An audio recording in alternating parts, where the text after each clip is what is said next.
Hey, yo, what's up? Pardon these interruptions. Just coming back. Just coming back, man. We had a little interruption. You know, it's 40-minute limit on fucking Zoom, but we're back. Here we go. Part 2. Joe, continue saying what you were saying about the black business. Yeah, so I was basically talking about owners and the managers and the supervisors and all the lead positions in those black establishments. Like, they need to establish a culture. They need to go ahead before they interview the employees by any sorts or any means. They need to let them know, hey, this is our culture here. This is what we're trying to do. We're not trying to build a regular old-fashioned business. We're trying to have a franchise. We're trying to have a huge business, and we believe that this business could take us beyond measure, and you're an integral part in our business because you see the customers on a day-to-day basis. And by saying that and stating that and understanding the huge type of position that you have, even though it may seem as a small or minor job, it's really huge because you never know who's walking in. Now, with that being said, if they do see that has more investors coming in, more people looking at your establishment and saying, hey, this establishment is such and such and such, it's this and this and this, and it's great business and it's great service and it's great credibility with great leaders and great businessmen and great supervisors and great managers. That's how, when those things start to happen, business starts to boom. And when business starts to boom, money starts to fall in, and that equals more money that's more money in your pocket. So you have to look at it like that. Like, you're helping the head is helping you. So that's how I was looking at it.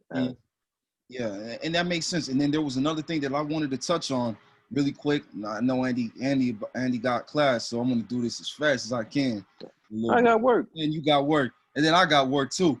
But yeah, we just love what we do. Wish we have more time. Well, yeah, I got work at 3. But like I said, we wish we had more time for you guys. And that's why we're trying to, establish something other than the job so we can really, really pour in the very, very good content. But anyway, and another thing with black communities, what we got to do, Joe, like you said, we do need to stick together. And whenever somebody, let's say you got somebody in your family, they're doing it big, they got a big ass business, and you're like, yo, why the fuck hasn't he put me on? Could be one or two reasons. One, your attitude probably stinks. 2, maybe you might not be a fit. I don't know. One of the 2 right there. But 3. It kind of taught two way. You're trash, but go ahead and continue. Oh yeah. You're right, man. Or they don't want family in the business, which is stupid. But some people don't. Some families don't mesh well with business. Mm-hmm. But what I was gonna say is that you gotta look, cause if what I learned from the Nick Cannon situation, because he didn't own Wild 'N Out, that's when I was like, shit. You never owned the show to begin with, and on top of that, you didn't really put that many people on. He wasn't going to ever own Wild 'N Out due to the fact that all he did was create Wild 'N Out. Mm-hmm. He's the creator of Wild 'N Out, right? Mm-hmm. He came with the idea to MTV or whoever is the person that puts the shows on MTV, right? It's the only way, it's his idea, right? But he collaborated with other businessmen to allow him to have the Wild 'N Out show. Well, it was their show. In reality. Fuck. But anyway. Exactly. That's how the white man get over, man. How they always get over until they come in 100% ownership. Mm-hmm. That's how it is. Right. They come in numbers. And what I'm trying to say is, like this podcast, for instance, I didn't go look for people on the streets. I was looking for people that I already knew. So when it didn't work out with Clifton, I know he listens to this podcast. Shout out to Clifton. Love you, dog. When Clifton just couldn't hold it down, he didn't want to do it. I had to go to the one person that I know that has had my back since day one, which is my brother. He thought about it. He got on it, right? And then my other brother, Andy, because I was like, yo, Andy's good. Andy's vital in this. And what people don't realize is I didn't do it just so my shit could be big. I did it so all of us could get big. What a big problem in our community is that we be so damn selfish. We just only think about ourselves. You're like, no, you can't just put this guy in business just because it benefits you. How does it benefit that guy? That's how real businessmen work, because we have to complement each other. We have to grow together. If there goes the word. There goes we have the to word. grow together. If this podcast, when this podcast blows up, which it will, I know that it will, because we're doing everything right and we're being very fucking consistent. What happens? I get a full-time income. Joe gets a full-time income. Andy gets a full-time income. How did that happen? I put 2 of my guys that I've already known on. That makes me more happy than me making a lot of money, because I changed 2 other men's lives. You know what I'm saying? Like, now he doesn't have to think about 100,000, 80,000, however much extra money he makes every single year coming from this podcast now for the rest of his life, as a thank you for being a brother, a homeboy, somebody there for me through the dark times. We need to do that more in the Black community. We don't do that enough. We're just like, I, and there's no fucking I in team. Yeah, but there's a man team. Exactly. There was Gio said before it cut off the first time. He was talking just about that exact same thing, Robin, in terms of with other communities, they have no issues whatsoever, especially when it comes to business and money, to work together and collab. They could be competitors, but they will collab so they can make money, right? And I think like you just hit the nail on the coffin in terms of like when it comes to the Black community, that we don't do that for some reason. Now, in terms of what you just said, in terms of like getting your homeboy and your friends, sometimes though, I think a bigger issue is because we're just starting out, it's kind of easier for you to, all right, Andy, what are you doing? Jill, what are you doing? This is what I'm working on. I want y'all boys, because I know y'all to come join me. As you get bigger though, right, it gets a little bit harder, because it's one of those things. Because you built this from the ground up, you don't want to necessarily invite somebody that hasn't been doing nothing with their time and bring them in. You get what I'm saying? The reason why you reached out to me is because I've been doing stuff. I've been doing my fitness. I've been doing photography, going to school. Like I'm bettering myself. But you wouldn't necessarily, that there could be a homeboy that you know that they just haven't been doing anything. It'll be harder for you to give them that chance, because with the time that they have, they're not trying to produce or do anything productive with their time. So that could be another thing too. It's not just I'm selfish. It's like, you know what, man, I ain't gonna help this guy. It's not that.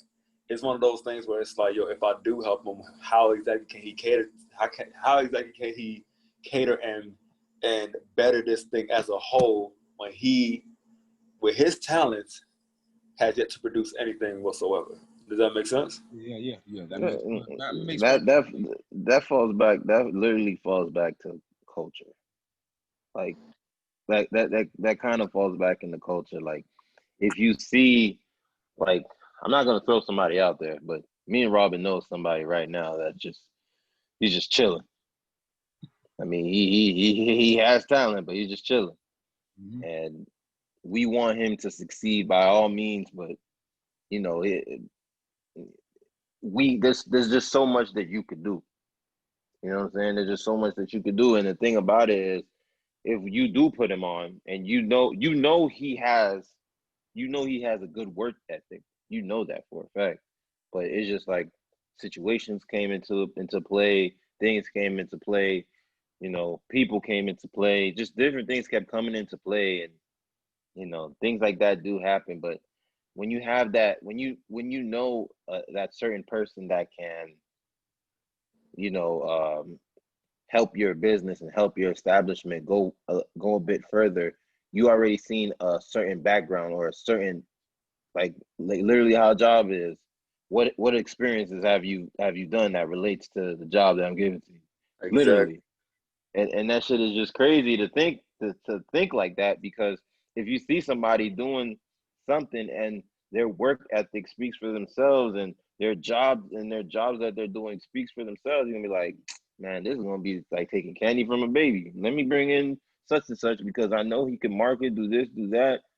I can put him in this job, that spot, this spot, that spot, and I know everything's gonna be good because I see the numbers that come in with this and the numbers that come in with that. He's doing an excellent job, so why not hire him, right? He fits into that culture. He fits into the thing that you're trying to establish. So you know, it does matter like who and who comes in. Yeah. Really And does. one last thing in regards to that too, if you do decide to bring somebody on, and let's just say they haven't been with the talents and the gifts that they haven't produced anything, really try to find a space in which they can flourish. I think that is the most that you could do. Don't just put them in, all right, I want you to try to market this, and you know that they have a stutter. Exactly. If they're quote unquote a chameleon, they like to be behind the scenes, they're good with a camera.